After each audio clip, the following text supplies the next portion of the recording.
Hi, I'm Robert. Welcome to Organic Attitude. Today we're going to be reviewing a book called Gaia's Garden, A Guide to Home-Scale Permaculture. This is by Toby Hemingway, and this is the best permaculture book I've read to date. I thought I knew a lot about permaculture, but every page here I was learning something new.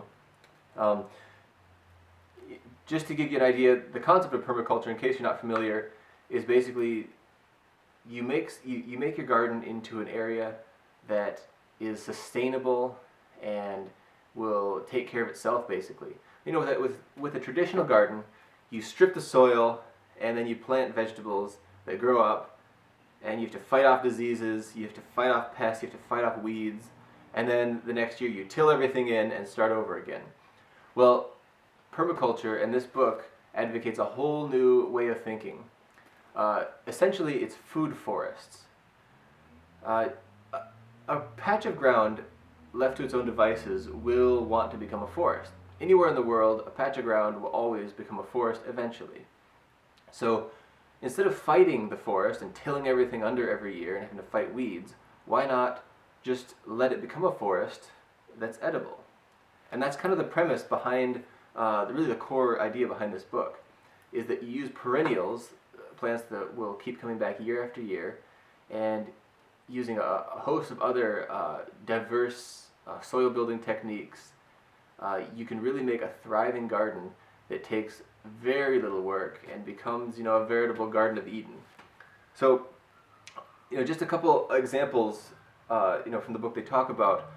One is ladybugs. Everyone loves ladybugs. They eat aphids, but sometimes if you're using ladybugs to fight off aphids, you need a habitat for the ladybugs. And so often people think, well, the ladybugs should just come and eat all my aphids because I've got tons of aphids. It's like a snack bar. But they don't realize that they have to have ladybug habitat, and you have to have enough lead time for the ladybugs to actually produce their larvae and have them mature and then become ladybugs and eat the aphids.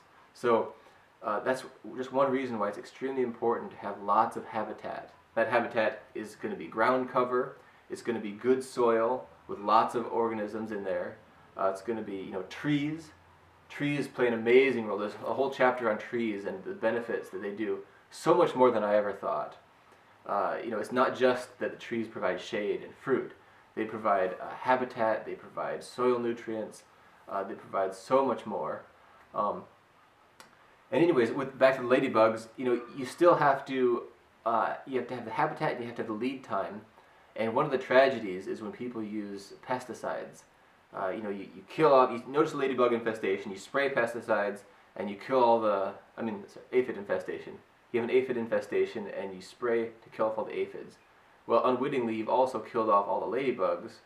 And now, when the aphids come back, which they surely will, the ladybugs are going to be a lot slower in coming back. So it's very important that you don't want to get stuck in that chemical cycle. So habitat for insects, birds, extremely important. And amazingly, if you follow this the food forest model and permaculture model, pests become a lot less of a problem. Nature has a way of keeping everything in balance. It has predators for just about everything. And as long as you give them a home, they're going to feast on whatever bugs happen to be a problem. And surprisingly, the vast majority of insects will pretty much leave your plants alone. They're too busy eating organic matter in the soil, hunting other insects.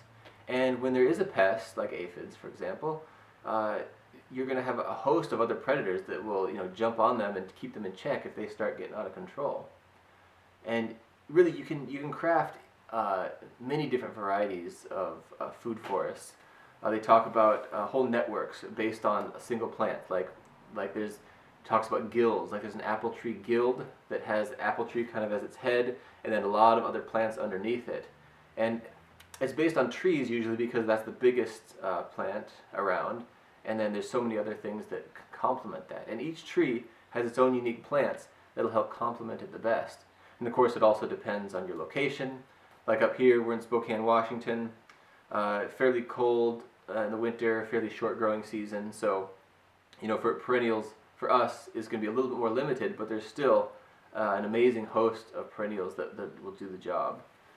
So definitely recommend the book. I mean, there's tons of things I didn't even touch on.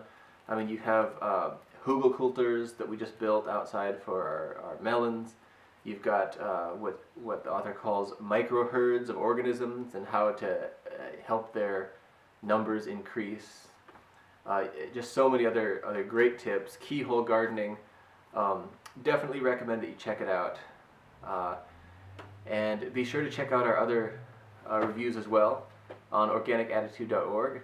And thanks for watching. I'll see you next time.